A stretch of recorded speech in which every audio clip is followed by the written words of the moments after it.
very beautiful poem.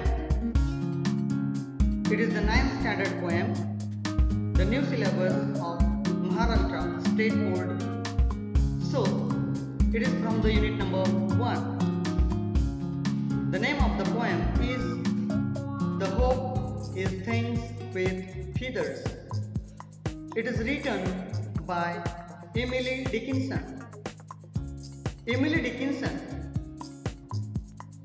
she is an American poet. She is born in 1830. She has lived her life in a solitude. It was only after her death her poems were discovered and were published. The hope is the things with feathers. It is the first line of the poem, and the speciality of the Emily Dickinson's poem is that her poems has not any title. So the first line is the title of the poem. Let us see the two lines of the poem. Hope is the things with feathers that perches in the soul. So, Emily Dickinson's poems are introspective.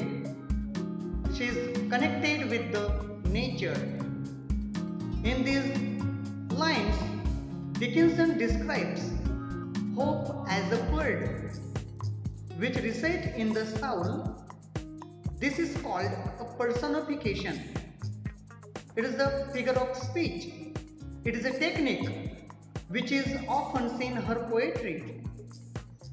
By calling it a bird, she wants to show how delicate our hopes are, and it stays deeper than our heart and mind.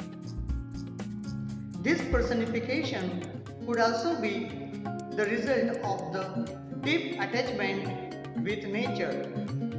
It sings a song without words, which means it resides in our subconsciousness.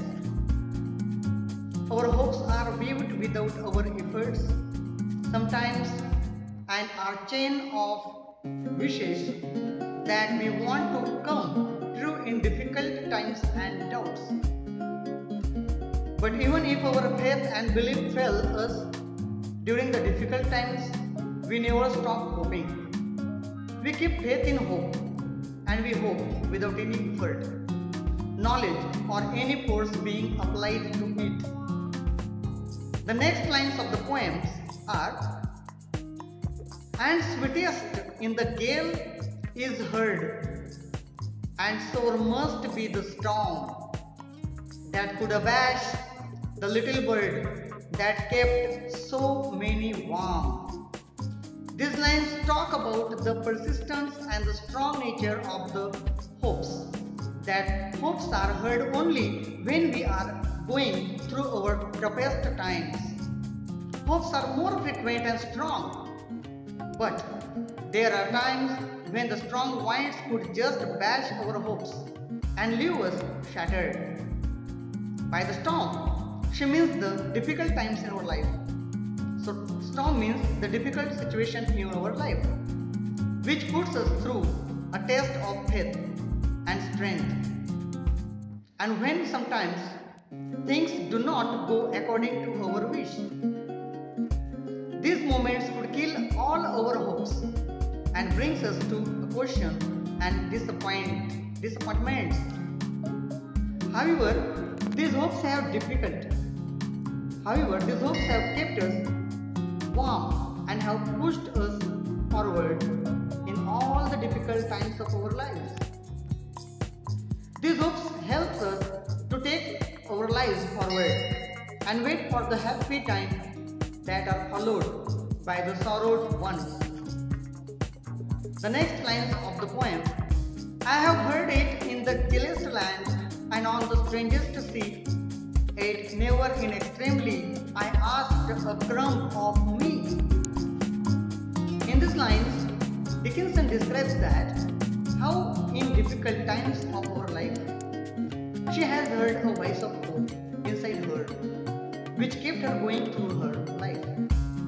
This hope keeps her looking forward to the end of the tunnel where there is darkness, and she is surrounded by difficult situations, or she is surrounded by difficulties everywhere. She has had hope in her soul when she was going through ups and downs, and when she did not see a way out of her problems. But even in the pinnacle of troubles and in the middle of the darkest hours and extreme difficulties, she has heard a hope alive in her heart, which keeps her going through all. She says that this hope is selfless as it has never asked anything in return. In spite, it keeps us stronger through difficulties and has never demanded any favor, sacrifice in return. Hope is something that has been inevitable in her life and does not require anything else in return. Not even a small effort to keep hoping through all the difficult times in life. But even in the pinnacle of trouble and in the middle of the darkest hour and extreme difficulties,